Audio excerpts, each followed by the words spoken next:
This is lecture number 3 of 6 lectures on renal disorders. This lecture is on pyelonephritis. By the end of this lecture, you should be able to answer these questions. What is pyelonephritis? What causes pyelonephritis?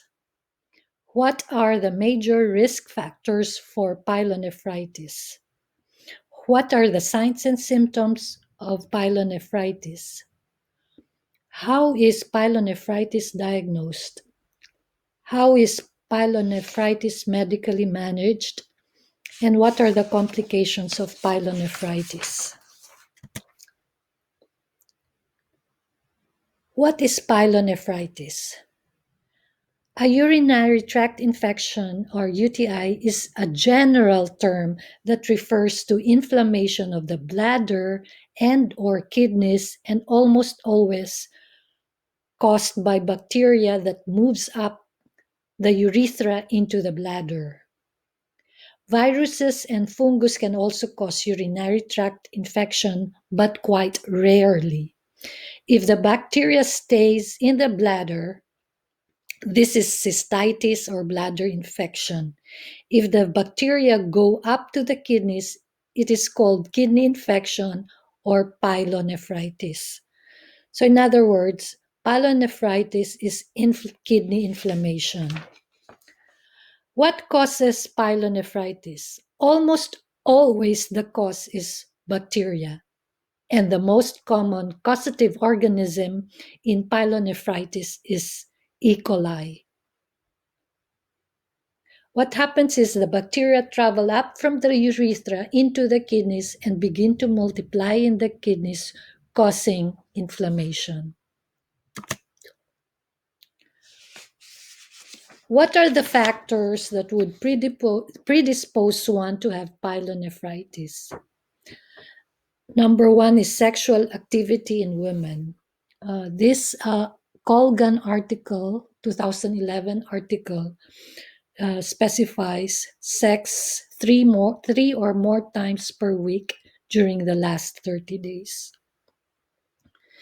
So, therefore, you should teach women to void right after sexual intercourse. Another risk factor is urinary catheterization. Nursing implication is to remove the catheter at the earliest possible time. Other risk factors pertain to obstruction in the urine flow that makes urine like stagnant. So number 1 is vesicoureteral reflux. What is vesicoureteral reflux? You have your ureters that empty urine into the bladder. At the end of these ureters are one-way valves. One way in the sense that these valves will allow fluid to flow into the bladder, but not the opposite direction. What happens in vesicoureteral reflux is that these one-way valves are defective or weak, and so the urine back flushes up to the ureters and even up to the kidneys. Another risk factor is benign prostatic hyperplasia or BPH. Another risk factor for pyelonephritis is a flaccid or atonic bladder. That is loss of bladder tone in uncontrolled diabetes. That's an example of an flaccid or atonic bladder. It occurs in patients with diabetes. Another risk factor would be stone in the kidneys or ureter, or urinary stricture, which would be the narrowing of the ureters. What are the signs and symptoms of pyelonephritis? Number 1 is back or flank pain, and CVA tenderness. Uh, this is a universal or a very common finding. Regardless of age, a bladder infection is not usually associated with fever and generally does not produce any long term damage to the bladder or kidneys. However, a kidney infection, that is pyelonephritis, is usually associated with high fever and may produce permanent damage or scarring of the kidney even after only one infection.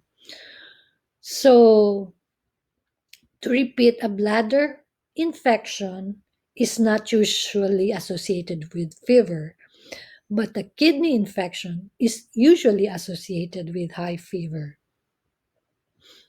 A bladder infection generally does not produce long term damage to the kidneys, whereas pyelonephritis may produce permanent damage and scarring of the kidneys, even after only one infection.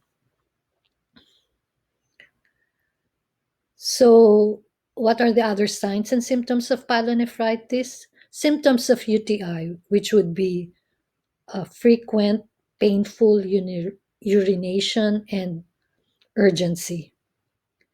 Um, what will you find in the urine? Pus, bacteria, and blood. There might also be nausea and vomiting. While we are at the signs and symptoms, here's my advice. When you are studying signs and symptoms for diseases in general, you need to prioritize these clinical manifestations. For example, is there like a hallmark sign or a distinctive feature of the disease? Maybe it's jaundice, or maybe it's a butterfly rash across the face. Or there may not be a definitive sign. What is the most common finding in that disease or disorder? So, as in this example, back pain and CVA tenderness is listed first ahead of fever. As in polycystic kidney disease, which we learned earlier, the patient usually first presents with hypertension.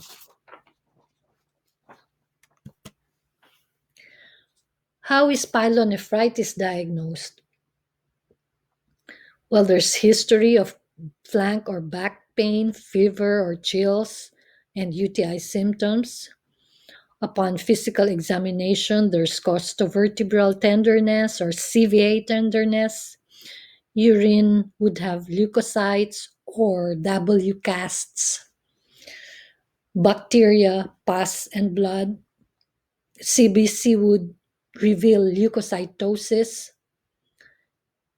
That is, white blood cells will be high, and there would be a shift to the left, which means there is an increase in immature neutrophils or bands. Imaging studies to diagnose, and BUN and creatinine to monitor kidney function.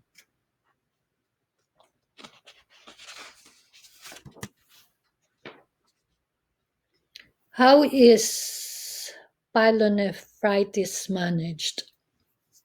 After pyelonephritis is diagnosed, urine culture and sensitivity is obtained to identify the organism.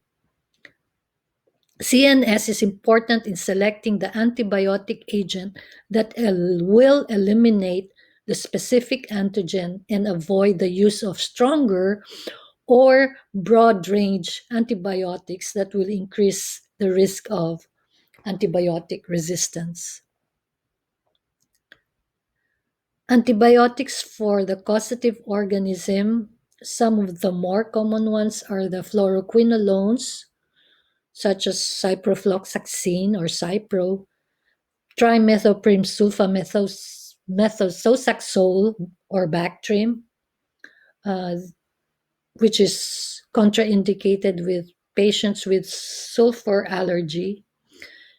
and both are contraindicated in children and childbearing women.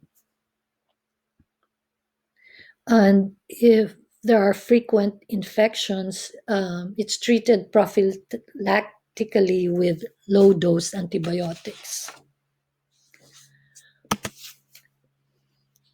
Other medical management strategies include NSAIDs for pain, uh, phenazopyridine or pyridium, which is an urinary analgesic, antipyretic for fever, adequate hydration, and cranberry juice.